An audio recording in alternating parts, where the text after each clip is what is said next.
Corona virus का प्रकोप देश भर में लगातार बढ़ रहा है। स्वास्थ्य मंत्रालय के अनुसार भारत में कोरोना वायरस के पिछले 24 घंटे में सबसे ज्यादा 12,881 नए मामले सामने आए हैं और 334 लोगों की मौत हो गई है। देश में कोरोना वायरस के कुल आंकड़ों की बात करें तो वो 3,66,946 पर पहुंच गया है। इनमें से 1,60,384 एक्टिव केस हैं तो 1,94,325 मरीज ठीक हो गए हैं। वहीं मरने वालों की संख्या 12,237 हो गई है। इस मौत के आंकड़ों में महाराष्ट्र में सबसे ज्यादा 5,651 लोग कोरोना वायरस से मरे हैं। इसके बाद दिल्ली में 1,904, गुजरात में 1,560, तमिलनाडु में 576, पश्चिम बंगाल में 506, मध्य प्रदेश में 482, उत्तर प्रदेश में 435, राजस्थान में 313 और तेलंगाना में 192 लोग इस महामारी की चपेट में आकर अपनी जान गंवा चुके हैं।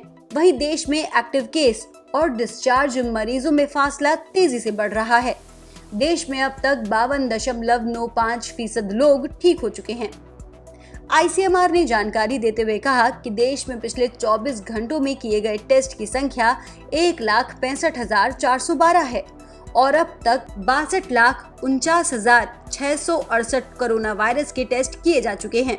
टेस्टिंग को देश में और बढ़ावा देने में हाल ही में रैपिड एंटीजन टेस्ट के जरिए कोरोना वायरस की टेस्टिंग शुरू हो गई है।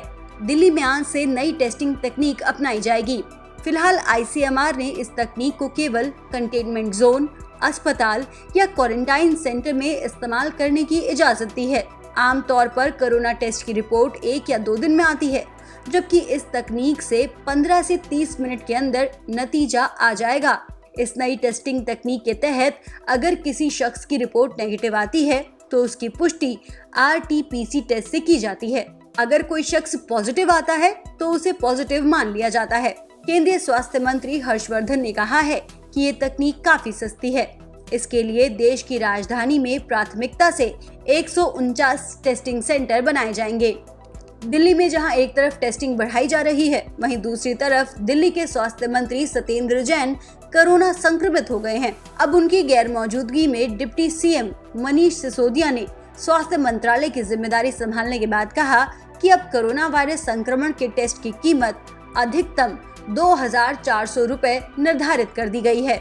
दिल्ली की बात करें तो इस समय दिल्ली में कोरोना के 47,102 मरीज हैं, जिनमें से 27,741 एक्टिव केस हैं, तो 17,457 लोग ठीक हो चुके हैं।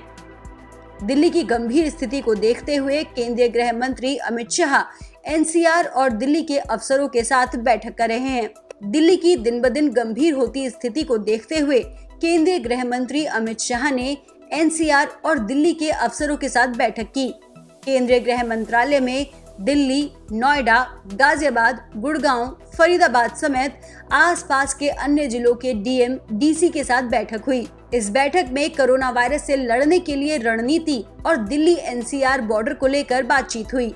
कोरोना वायरस से लड़ाई में अब एक और उपलब्धि मिली है। यूके की नेशनल हेल्थ सर्विस ने डेक्सामेथासोन को कोरोना वायरस से लड़ाई में कारगर दवा मानते हुए इसके इस्तेमाल को हरी झंडी दे दी है।